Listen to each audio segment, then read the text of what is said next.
All right, we are back with the power rankings. An interesting start to I Am Katowice play-ins.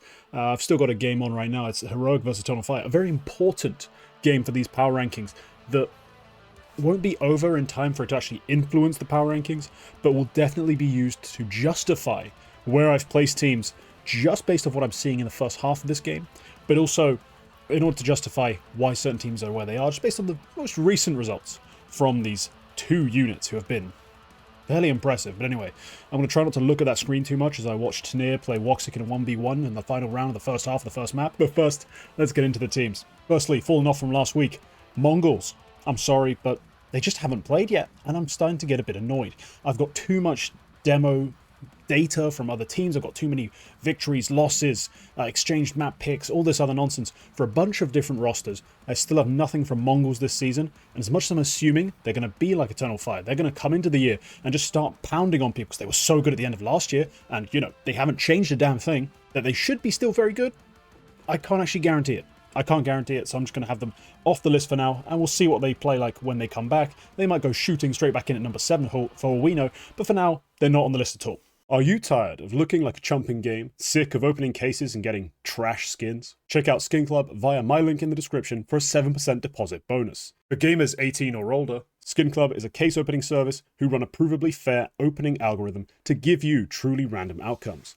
Skin Club's battles mode has been upgraded, adding new things like crazy, team, and share modes just to make every roll a little more intense and a little more fun. I played a battle or two and managed to win some pretty crazy skins, and upgraded a group of them into a gorgeous MP9 hot rod.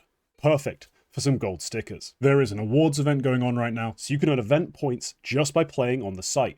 These points can be redeemed for cases, skins, and entries into huge giveaways. Skin Club accept a wide variety of payment methods from cards and PayPal to skins themselves, as well as a range of crypto coins. Remember to play responsibly using the self-care tools provided, and use my link in the description to get a 7% bonus. A big thank you to Skin Club for supporting my channel. All right, number 10, I have GamerLegion, and now, as someone who likes to think they have a sense of humor, coping mechanism they say, but who knows, I don't think too soon is really a thing, so I have GamerLegion here at number 10.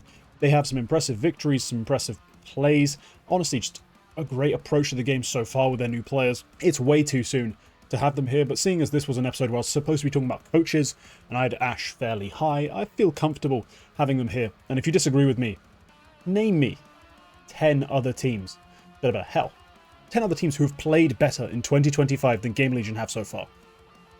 It's not a long list. You really can't. Like, I don't think there's a justifiable group of teams to go ahead of them to push them out the top 10. At number 9, I have Maus. They've fallen quite far. I've realised that I really don't like what I've seen in the games they actually did play. Since they played those games, the roster got worse, and I now have to believe Spinks is going to be great again. I'm not sure I can. Xertion is still here, doing his thing, or, well, lack of things so far. He hasn't even played in front of the big stage yet and hasn't really impressed, so I have to have them this low. Maus, prove me wrong, essentially. They'll get a massive boost if Cyclone is the coach I think he is. I think I have him like roughly around top 5, so if he's that good, Mouse Sports, with their new players, with Brolan taking over calling, should still be able to figure things out. There'll be that short period where essentially Brolan will do his best imitation of the former IGL. People, there's a bit of misnomer in this when people are like, oh, you know, new IGL is just going to copy the calls. The calls don't necessarily just emanate from the IGL on the spot.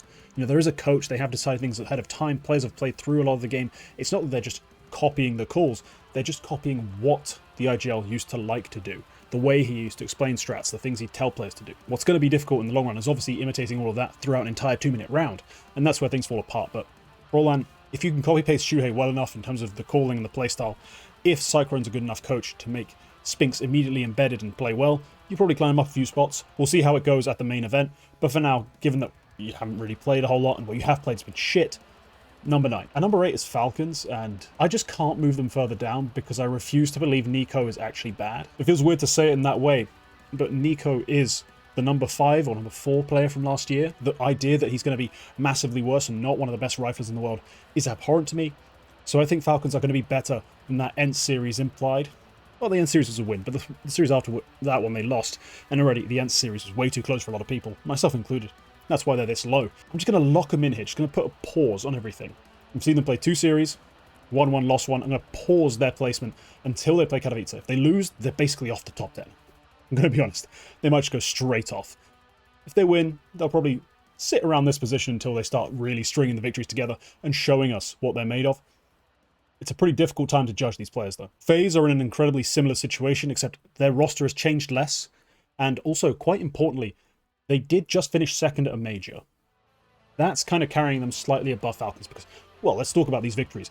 They beat M80, they lost to Pain. They haven't won their map pick yet, all year. That's panic stations. That's why they've fallen so far back, and that's why they are behind some teams who you are going to be incredibly either annoyed or happy that I've placed ahead of them. I'm sorry, there's a 1v1 here that I'm going to watch. Snir versus Xantares. Snir hits the shot. What a god. Yeah, Xantares, just throw your hands up in the air. Nothing you can do. He's an actual beast. FaZe haven't won a map pick yet. Pretty shocking start to the year, honestly. 2-1 versus N80, 2-0'd by Pain. A Pain team who've since gone on to get bodied by GamerLegion. Yeah, still not quite it. Pain on a side note. By the way, I've said they've been constantly fringe top 10. You beat GamerLegion, you probably go into the top 10. But you didn't. So here we are. I just realized how utterly unfair that all seems, given that they've now exchanged series with GamerLegion. Pain have. And the only thing Pain haven't done is, in my eyes, beaten Saw. Pain did beat Virtus Pro. And they beat FaZe. This is aggressively unfair. I just don't believe in Pain as much as I believe in GamerLegion. Delulu is always the Salulu, guys. At number 6, it's Vitality, who are... Man, there's something worrying about it. There's something worrying about the way they're playing so far. I've got a weird feeling that 2020 is making a comeback. You know, the era where Vitality have a bunch of riflers kind of playing roles, led by Apex. And ZywOo has to do a lot. Has to do a hell of a lot. And it may not be particularly successful overall. That's a very worrying sign for me, based on what I've seen so far. There's no consistent rifle threat. It has to be FlameZ, and so far, hasn't really adjusted to that very well. Hasn't given us the performances we'd hoped we'd see out of Vitality, out of FlameZ rather, on Vitality. In his improved roles, now that we have lost Spinks, we really want to see more out of FlameZ, and so far we haven't seen it, and I'm just worried, man. Let's see. Yeah, so far, FlameZ in 6 maps played with Robs on the server has given us a 0.92 to work with. A 0.92. That's mind-bogglingly low. Really not what we expect from FlameZ at all. I mean, his firepower stats are crazy because he's multi-killing like mad. Like, he's got a 67 firepower. Despite a sub 0.6 KPR, which is massively anomalous, it seems that, yeah, it's just that he's getting a multi-kill in over 21% of rounds. But he's doing a lot of nothings, a lot of deaths that are just traded, or not always successfully. And I'm very worried for the look of Vitality, with no true star rifler seeming to emerge. I mean, Rops is getting close, Mezzi's got a good rating, but we know it's Mezzi, it's not going to be him. This could be another dark time for Vitality, where ZywOo can drag them to top 4, occasionally a final, you know, get those second place MVPs he used to get a lot of, potentially win best player of the... I mean, he probably won't if Spirit win everything and Donk is on top of it. But approach #1 in the world again. But with no real rifle support, he won't go that far, so I'm concerned so far. My mental's starting to shift in the wrong direction for Vitality. At number 5, I have G2. Now, sure, they did lose to Eternal Fire. They had beaten up only, you know, old, washed men, you know, the Jake Ball analogy I did last time.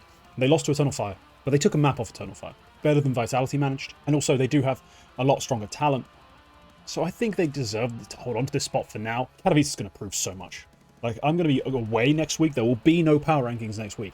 I'll be away, but when I come back, I'll have a lot to say about G2. Hopefully, my own personal preference, my own personal bias, it's a lot of good things. Given that I'm a heavy Mabs MD believer, a heavy God believer as well, I've put a lot of stock in those two guys. If they can deliver, I'll be a happy bunny. But I've got a bad feeling also they're going to struggle with their leadership problems. Maybe make it out of the groups at Kato.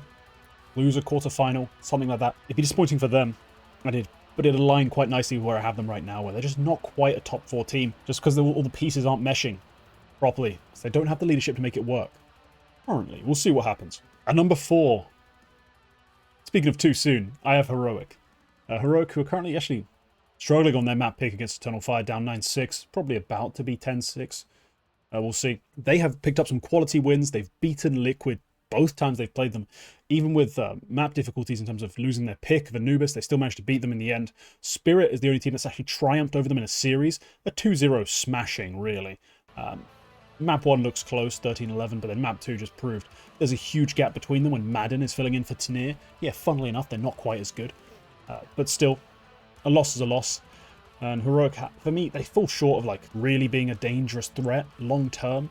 I don't think we're going to see them competing for titles this year, but being a consistent playoff team would be great considering who they are and what they've gone through to get to this point. Currently they're set up number 4 in the Power 10. This is a power ranking. It's highly volatile. Depends entirely on form, what we've seen. They're behind Eternal Fire, who I think they're legitimately a threat, but for now, Heroic, still some things to improve on. Maybe if you get Tanier rolling, some Pious rolling, and the rest of the pieces continue to make sense in the way they have so far. I mean, Linus is calling, the role players, Youngster having some pop-offs, all that stuff continues to work. They might have some conversations about, winning events, but for now, just outside of that threshold, really, in terms of my realistic assessment, and also only just creeping into the top 4 for now. Number 3, well, if it isn't Eternal Fire, they might have the second best rifler in the world right now. I might actually do a power ranking. Actually, that might be it. I might go power ranking for riflers, update that. Take a look at who's moved, show you where I believe everyone is, and honestly, Xantares probably ends up number 2. He's been incredible so far. But also, the other piece on this team that was supposed to step up, help him, and deliver, so far I've actually not done it to the same extent that you'd maybe hoped, but I've done it fairly well in patches, in bursts, in fits. Woxig's had pop-off maps. Wicardia's had really great series here and there. And also right now I'm watching a Jota who looks so sharp against Heroic. He is decapitating everyone. Like he is taking the Kappas and detating them. It's crazy. This is the scariest we've ever seen a Turkish team be. I'm genuinely scared, if I'm any team who isn't Spirit, that when I come onto this server, I do not have the best rifler. I just don't. Even if I'm Falcons, I cannot confidently say right now they have a better rifler than Xantares, that I can actually match this team firepower for firepower, unless I'm maybe G2, like G2 should be able to beat them just on a pure fragging basis, but no one else really has that collection of fraggers to go toe-to-toe with them when they're hot, and they are streaking their way through the scene. So I don't know what's to come this year for Eternal Fire exactly, if this is just a hot streak or if this is going to be like how they play for the entire year, but I'm quite confident right now in terms of power rankings, who's playing the best Counter-Strike, they are 3rd, and it's pretty scary. At number 2, and they're here almost because I feel like I'm being polite, is NAVI. I haven't seen them face any of these teams that I have close to them, in terms of the teams below them. They beat Imperial FE, albeit with some struggles. They beat Astralis, and they beat Pain. They dropped a map to Pain. They lost 2-0 to Spirit, and that was a fairly close series all in all, if you look at the round differentials. 13-9, 22-20. They had a good shot in both those maps to win. Maybe not so much Dust 2, but Ancient especially. You could argue they should have won. It's their pick, they're pretty strong on it. It went into double overtime. Like, that's a map they should win. But still, I don't think they'd ever win the 3rd, is the problem with them and their Spirit matchup. But they maintain this position just because they haven't lost anyone but Spirit. They beat the teams behind them in terms of Pain, Astralis, Imperial, the teams they should beat, and they haven't faced anyone else who's top 10 quality. So I can't really say much else. I still think they're going to fall off this year. We're going to find out their roster is full of holes. No superstar rifler. A kind of good AWPer, but not good enough for my liking. They are going to get out-talented by a lot of rosters later in the year. But for now, they can keep out-calling everyone. They've got great structure, great util usage, coordination, all these sorts of things. It's going to keep them beating up on weaker rosters. But against the top dogs who should be coming for the throne this year, your G2s, your FaZes, your Vitalities, hell, at this rate, your Eternal Fires, your Heroics. Heroics may be a bit of a push in that list. Your Falcons, they might find themselves getting out-talented, and it might be a big issue. But for now, yeah, still number 2.